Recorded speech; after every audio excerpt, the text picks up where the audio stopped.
केकरा से खेलब भौजी अब की के फगुआ होलिया में नाका दोयई है सासू जी के बबुआ होलिया में नाका दोयई है। केकरा से खेलब भौजी अब की के फगुआ होलिया में नाका दोयई है सासू जी के बबुआ होलिया में नाका दोयई है। सरदा में गरदाऊ तो दिहले लगाई हो, सरदा में गरदाऊ तो दिहले लगाई हो। दिलवा के बात के करा से हम बताई हो, दिलवा के बात के करा से हम बताई हो।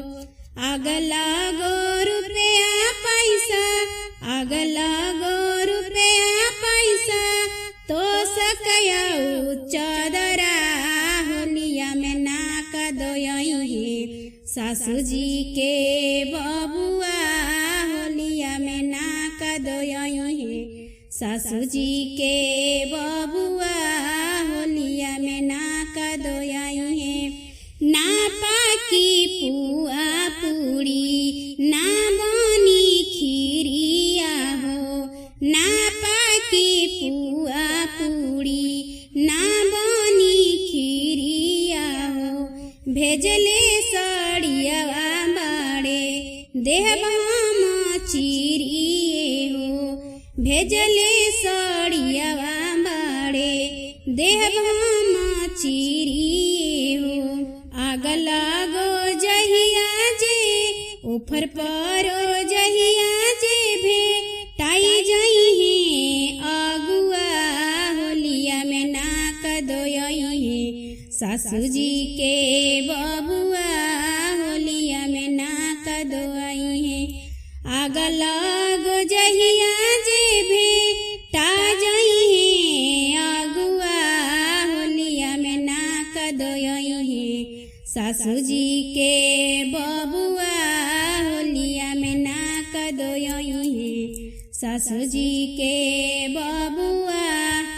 अनीता से कही के भौजी फोन करवा दाना रामेश बलमुआ के घरे बोलवा दाना।